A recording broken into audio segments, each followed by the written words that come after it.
Hello friends, welcome back Siddharvak channel நண்பர்களே. எனக்கு இந்த வீடியோவில் பார்த்தீங்கன்னு வச்சுக்கோங்களேன், மிக மிக முக்கியமான ஒரு ஜோதிட தாள்களை தான் இப்போ இந்த வீடியோவில் தனுசு ராசிக்கார நேயர்களுக்கு பார்க்க போகிறோம். ஸோ என்ன ஜோதிட தாள்கள் அப்படிங்கிறது தம்ப்நெயிலே பார்த்துருப்பீங்க. இருந்தாலும் இன்ட்ரோவில் சொல்லிடுறேன், நோட் பண்ணிக்கோங்க. அதாவது 2024 ஆண்டில் இப்போ தற்போது பார்த்தீங்கன்னு வச்சுக்கோங்களேன், ரொம்பவே முக்கியமான செப்டம்பர் மாதமானது நடந்துகிட்ருக்கு. அதாவது 9வது மாதமான செப்டம்பர் மாதமானது நடந்துகிட்ருக்கு. இந்த செப்டம்பர் மாதத்தில் ஹைலைட்டாக நிறைய முக்கியமான விஷயங்கள் நடக்கும். அதில் ஒரு முக்கியமான விஷயம் பார்த்தீங்கன்னு வச்சுக்கோங்களேன் நடக்க இருக்குது. அந்த விஷயத்தினால ஒவ்வொரு ராசிக்காரங்களுக்கும் தலையெழுத்து மாறும். அதில் தனுசு ராசிக்காரங்களுக்கு என்ன தலையெழுத்து மாறும் அப்படிங்கிறத தான் இந்த வீடியோவில் பார்க்க போகிறோம். அப்படி என்ன விஷயம் அப்படின்னு பார்த்தீங்கன்னா, கிரகணமானது நடக்க போதுங்க. நடக்கக்கூடிய இந்த கிரகணம் என்ன மாதிரியான கிரகணம், இந்த கிரகணம் நடக்கக்கூடிய தேதி நேரம் என்ன, இந்தியாவில் இது தெரியுமா தெரியாதா, இந்த கிரகணத்தின் போது தனுசு ராசிக்காரங்க என்ன செய்யணும் என்ன செய்யக்கூடாது அப்படிங்கிற தாள்களை தான் இப்போ இந்த வீடியோவில் தனுசு ராசிக்காரங்களுக்கு ஷேர் பண்ண போகிறேன்.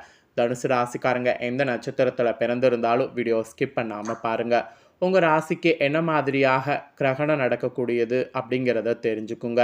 ஃபஸ்ட்டு என்ன கிரகணம் நடக்க போகுதுன்னா, இந்த ஆண்டில் மீண்டும் செப்டம்பர் மாதத்தில் சந்திர கிரகணமானது நிகழ இருக்கு.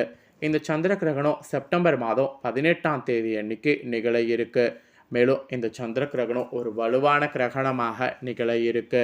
இந்த கிரகணத்துடைய மொத்த கால அளவு 4 மணிலிருந்து 6 நிமிடங்கள் என்று குறிப்பிடப்படுது. இது உலகுடைய பல பகுதிகளில் தெரியும் என்று சொல்லப்படுது. இந்த ஆண்டில் இந்த செப்டம்பர் மாதம் சந்திர கிரகணம் நிகழ்துல கரெக்டாக செப்டம்பர் 18ஆம் தேதி அன்னைக்கு புரட்டாசியுடைய 2வது நாள் புதன்கிழமை பௌர்ணமி அன்னைக்கு கிரகணமானது நிகழ்கிறது. இந்த சந்திர கிரகணம் என்பது கதிரவ ஒளியால் ஏற்படக்கூடிய புவியின் நிழலுக்குள் நிலவு கடந்து செல்லும் போது நிகழக்கூடிய ஒரு நிகழ்வு என்று குறிப்பிடப்படுது. பொதுவாக சந்திர கிரகணம் சூரிய கிரகணம் இது ரெண்டுமே உலகம் முழுவதும் எப்போது மிகுந்த ஆர்வத்தோடு பார்க்கப்படக்கூடிய நிகழ்வாகும். இந்த ஆண்டில் மொத்தம் 2 சந்திர கிரகணங்கள் நடக்குது. இந்த சந்திர கிரகணங்களில் ஒன்று ஏற்கனவே மார்ச் 25, 2024 அன்னைக்கு நிகழ்ந்தது. இப்போது 2வது சந்திர கிரகணம் செப்டம்பர் 18, 2024 அன்னைக்கு நிகழ இருக்கு.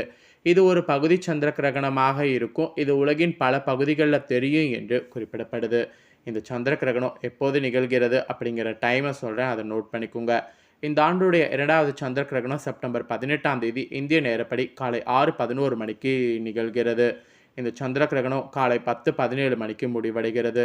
இந்த கிரகணத்துடைய மொத்த கால அளவே 4 மணிலிருந்து 6 நிமிடங்களாக இருக்கும் என்று குறிப்பிடப்படுது. அதே போல் இந்த சந்திர கிரகணம் இந்தியாவில் தெரியுமா அப்படின்னு பார்க்கும்போது தெரியாது.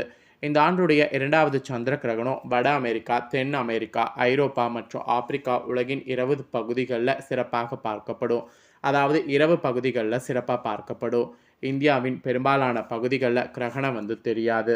மேலும் ராஜஸ்தான், குஜராத், பஞ்சாப் போன்ற மாநிலங்களும் மற்றும் ஜம்மு காஷ்மீர், ஹரியானா, மகாராஷ்டிரா, கர்நாடகா போன்ற மாநிலங்கள்லையும் உட்பட நாட்டின் பிற பகுதிகளில் பெனுபிரல் கட்டம் மட்டுமே இந்த நாளில் தெரியும்.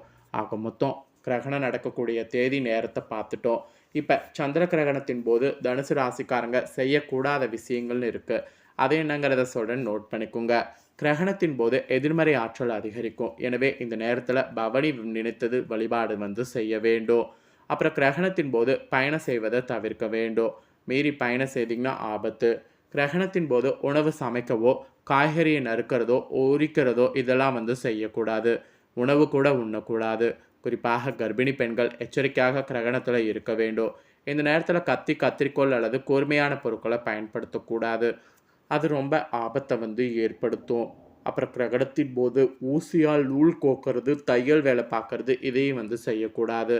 ஸோ இதெல்லாம் தனுசு ராசிக்காரங்க கிரகணத்தின் போது செய்யக்கூடாத விஷயங்கள் என்று சொல்லப்பட்டிருக்கு. அப்புறம் கிரகணத்தின் போது என்னதான் செய்யணும் அப்படிங்கிறதும் உங்களுக்கு சொல்லப்பட்டிருக்கு.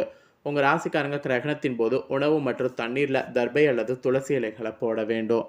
அதனால் கிரகணத்தின் எதிர்மறை தாக்கம் அதில் ஏற்படாமல் இருக்கும். கிரகணத்திற்கு பிறகு அவற்றை உட்கொள்ளலாம். அப்புறம் கிரகண காலத்தில் சோஸ்திரங்களை சொல்லி வழிபாடு செய்யணும். இதனால் கிடைக்கக்கூடிய பலன் பன்மடங்காகும். கிரகணத்தின் போது கடவுள் வழிபாட்டில் அதிகபட்ச நேரத்தை செலவிடணும். இது நன்மையை உண்டாக்கும். சந்திர கிரகணம் முடிந்தவுடன் வெள்ளை பொருட்களை தானம் செய்ய வேண்டும். இவ்வாறு செய்வதன் மூலம் அசுப பலன் குறையும். இப்படி கிரகணத்தின் போது செய்ய வேண்டிய விஷயங்கள் இதுதான் என்று உங்களுக்கு குறிப்பிடப்பட்டிருக்கு. ஸோ கிரகணத்தின் போது உங்கள் ராசிக்கு என்ன செய்யணும் என்ன செய்யக்கூடாது அப்படிங்கிறத எல்லாம் பார்த்துட்டோம். இப்போ இந்த கிரகணம் முடிஞ்சதுக்கு பின்னாடி உங்கள் ராசிக்கு கிடைக்கக்கூடிய பலனை பார்க்க போகிறோம். உங்கள் ராசிக்கு என்ன மாதிரியான பலன் கிடைக்கும் அப்படிங்கிறத இப்போ நான் சொல்கிறத தெளிவாக இந்த வீடியோவில் நோட் பண்ணிக்கோங்க. ஸோ இந்த பலனை நோட் பண்ணி இந்த பலன்களுக்கேற்ப பார்த்தீங்கன்னு வச்சுக்கோங்களேன், இந்த கிரகணத்துக்கு பிறகு நடந்துக்குங்க. ஸோ வீடியோவை ஸ்கிப் பண்ணாமல் பாருங்கள். உங்கள் ராசிக்கு என்ன மாதிரி இந்த கிரகணத்திற்கு பிறகு நடக்கும் அப்படிங்கிற விஷயங்களை தெரிஞ்சுக்குங்க. தனுசு ராசி மூலம், பூரடம், உத்திராடம் 1ஆம் பாதத்தில் பிறந்தவங்களுக்கு இந்த கணிப்பு கரெக்டாக பொருந்தும். ஸோ வீடியோவை ஸ்கிப் பண்ணாமல் பாருங்கள். தெய்வத்திற்கும் மனசாட்சிக்கும் கட்டுப்பாட்டு நினைத்து அனைத்து வேலைகளையும் செயல்பட்டு வெற்றிகளை குவிக்கக்கூடிய தனுசு ராசிக்காரங்களுக்கு இந்த கிரகணத்திற்கு பிறகு நீங்கள் எடுக்கக்கூடிய முயற்சிகளானது கைகூடும். வரவுக்கேற்ற செலவும் ஏற்படும். எதையும் சாதிக்கக்கூடிய திறமையும் சாமர்த்தியமும் உண்டாகும். மனதைரியமானது கூடும். செய்யாத தவறுக்கு மற்றவர்களால் குற்றம் சாட்டப்படலாம். எனவே கவனம் தேவை. கண்ணோய், பித்தம், வாதம் சம்பந்தப்பட்ட நோய் ஏற்பட்டு நீங்கும். உங்கள் வார்த்தைக்கு மதிப்பானது இருக்கும். திடீர் கோபம்லாம் உண்டாகும். அதெல்லாம் இந்த கிரகணத்திற்கு பிறகு கண்ட்ரோல் பண்ணுங்கள். அப்புறம் தொழில் வியாபாரத்தில் செலவுகளானது அதிகரிக்கும். உங்கள் கீழே வேலை செய்பவர்களுடைய செயல்களால் உங்களுக்கு கோபம் உண்டாகலாம். நிதானமாக அவர்களோடு பேசுவது நன்மை தரும். பழைய பாக்கிகளை வசூலிப்பதில் வேகம் காட்டணும். அப்படிலாம் வேகம் காட்டினீங்கன்னா அது விவேகத்தோடு உங்களால் வெற்றி காண முடியும். அப்புறம் உத்தியோகம் தேடுபவர்களுக்கு வேலை கிடைக்கும். அலுவலகத்தில் உள்ள சக ஊழியர்கள் மேல் அதிகாரிகளோட வீண் பேச்சுக்களை தவிர்க்கிறது நல்லது. அப்புறம் கணவன் மனைவிக்கிடையே திடீர் வாக்குவாதம் ஏற்படும். கவனமாக பேசுவதன் மூலம் நெருக்கம் அதிகரிக்கும். விருந்தினருடைய வருகை, குடும்பத்தினருடைய ஆரோக்கிய குறைவு ஆகியவற்றால் செலவு அதிகரிக்கும். சில்லறை சண்டைகள் அக்கம் பக்கத்தினரோடு உண்டாகலாம். அதனால் அதில் கவனமாக இருக்கிறது நல்லது. அப்புறம் பெண்களுக்கு வெளியே சென்று உதவுவதன் மூலம் வீண் பழி ஏற்படலாம். அதனால் தனுசு ராசிக்காரங்க அதில் கவனம் தேவை. கோபத்தை தவிர்க்கிறது ரொம்ப நல்லது.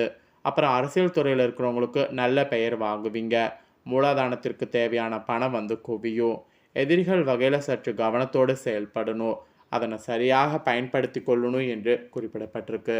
அப்புறம் கலைத்துறையில் இருக்கிறவங்களுக்கு அனைத்து விதமான நிலைகள்லையும் நன்மைகள் பெற முடியும். எதிர்பார்த்திருந்த வாய்ப்புகள் சேரும். மாணவர்களுக்கு கூட எந்த வேலை செய்தாலும் கவனமாக செய்வது நல்லது. பாடம் தொடர்பான சந்தேகங்களை உடனுக்குடனே கேட்டு படிக்கிறது நல்லது. வாகனம் ஓட்டும் செல்லும் போது கவனமாக இருக்கணும் இந்த கிரகணத்திற்கு பிறகு. இது மாணவர்களுக்கு சொல்லப்பட்ட எச்சரிக்கை. அப்புறம் தனுசு ராசிக்காரங்க மூல நட்சத்திரத்தில் பிறந்தவங்களுக்கு இந்த கிரகணத்திற்கு பிறகு திட்டமிட்டு செயலாற்றணும். வெளியூர் பயணங்கள் செல்வதற்கு வாய்ப்பு நேரும். வரவேண்டிய நிலுவையில் உள்ள பணம் சேரும். தந்தை மூலம் நன்மை உண்டாகும். எந்த ஒரு காரியத்திலும் தெளிவான முடிவு எடுக்கணும். மனதில் இருந்த வீண் கவலை நீங்கும். ஸோ மூல நட்சத்திரத்தில் பிறந்தவங்களுக்கு கிரகணத்திற்கு பிறகு இப்படி தான் இருக்கும். அதே பூரட நட்சத்திரத்தில் பிறந்தவங்களுக்கு இந்த கிரகணத்திற்கு பிறகு அரசாங்கம் மூலம் நடக்க வேண்டிய காரியங்கள் இருந்த முட்டுப்பட்டைகள் நீங்கும். தொழில் வியாபாரத்தில் பார்ட்னர்கள் மூலம் நன்மை உண்டாகும். வியாபாரத்துக்கு தேவையான நிதி உதவி கிடைக்கும். உத்தியோகத்தில் இருப்பவங்க எளிதாக பணிகளை செய்யும்படி சூழ்நிலை இருக்குது. ஸோ அதனால் கரெக்டாக சூழ்நிலை இது பண்ணிக்கோங்க. அப்புறம் உத்திராடம் 1ஆம் பாதத்தில் பிறந்த தனுசு ராசிக்காரங்களுக்கு இந்த கிரகணத்திற்கு பிறகு தற்காலிக பதவி உயர்வு, கூடுதல் பொறுப்பு கிடைக்க பெறுவீங்க. குடும்பத்தில் ஒற்றுமை உண்டாகும். கணவன் மனைவிக்கிடையே இருந்த மனக்குழப்பம் தீரும். எதிலும் தெளிவான சிந்தனை இருக்கும். குழந்தைகள் பற்றிய கவலை உண்டாகும். அவர்களுடைய நலனுக்காக பாடுபடுவீங்க. இந்த மாதிரி உங்களுக்கு சூழ்நிலை அமையும். இதற்கேற்ப நடந்துக்குங்க. ஆக மொத்தம் தனுசு ராசிக்காரங்களுக்கு இந்த கிரகணத்திற்கு பிறகு என்ன நடக்கும் அப்படிங்கிறத தெளிவாக இந்த வீடியோவில் எக்ஸ்பிளைன் பண்ணிட்டேன். எக்ஸ்பிளைன் பண்ணதை தெரிஞ்சிருப்பீங்க. ஸோ தெரிஞ்சதுக்கேற்ப நடந்து பலனடைங்க. இந்த வீடியோவில் உங்களுக்கு சில விஷயங்கள் நான் சொல்லும்போது கொஞ்சம் கவலைப்படுற மாதிரி ஒரு சில இது இருக்கும். அதுக்கு பரிகாரமாக என்ன பண்ணுன்னா, இந்த கிரகணத்திற்கு பிறகு வியாழக்கிழமையில் மஞ்சள் நிற மலை சாத்தி தட்சிணாமூர்த்தியை வழிபாடு செய்யணும். இதை செய்திங்கன்னா கடன் பிரச்சனை தீர்க்க முடியும், செல்வம் சேரும். அதனால் இந்த ஒரு பரிகாரத்தை மட்டும் மறக்காமல் தனுசு ராசிக்காரங்க செய்திடுங்க. செய்து பயன்பெறுங்க. ஸோ இந்த வீடியோவை பார்த்து முடித்த உடனே இதை லைக் பண்ணி உங்கள் ஃப்ரெண்ட்ஸ் ஃபேமிலிக்கு ஷேர் பண்ணுங்கள். உங்கள் ஃப்ரெண்ட்ஸ் ஃபேமிலியில் இருக்கிறவங்களும் வீடியோ பார்க்கட்டும். அவங்களும் அவங்களோட ராசி தனுசு ராசியாக இருந்ததுன்னா இந்த தாள்கள் எல்லாமே அவங்களும் தெரிஞ்சு இந்த தாள்களுக்கேற்ப நடந்து பலனடையட்டும். ஸோ கண்டிப்பாக வீடியோ லைக் பண்ணி ஷேர் பண்ணுங்கள். உங்கள் ஃப்ரெண்ட்ஸ் ஃபேமிலியில் இருக்கிறவங்களும் பார்த்து பலனடையட்டும். மேலும் இதே போல் புதிய அப்டேட்டான நிறைய வீடியோ நம்ம சேனலில் போடப்படும். அதை எல்லாத்தையுமே உடனுக்குடனே தெரிந்து கொள்ள மறக்காமல் நம்ம சேனலை சப்ஸ்கிரைப் பண்ணுங்கள். கூட பெல் பட்டனை ப்ரெஸ் பண்ணுங்கள். ஃபஸ்ட் டைம் பார்க்குறவங்க, சப்ஸ்கிரைப் பண்ணாம இருக்கிறவங்க, சப்ஸ்கிரைப் பண்ணி பெல் பண்ண ப்ரெஸ் பண்ணிட்டீங்கன்னா, இனி நான் போடுற மற்ற அப்டேட்டான எல்லா வீடியோஸும் உடனுக்குடனே தெரிந்து கொள்ளலாம். ஸோ நம்ம சேனலில் நிறைய சுவாரஸ்யமான விஷயங்கள் போடப்படும். எல்லாத்தையுமே உடனுக்குடனே தெரிந்து கொள்ளலாம். ஸோ தெரிந்து கொள்ள கண்டிப்பாக சேனலை சப்ஸ்கிரைப் பண்ணால் மட்டும் இருக்காதீங்க. சப்ஸ்கிரைப் பண்ணி பெல் பண்ண ப்ரெஸ் பண்ணிடுங்க. நன்றி.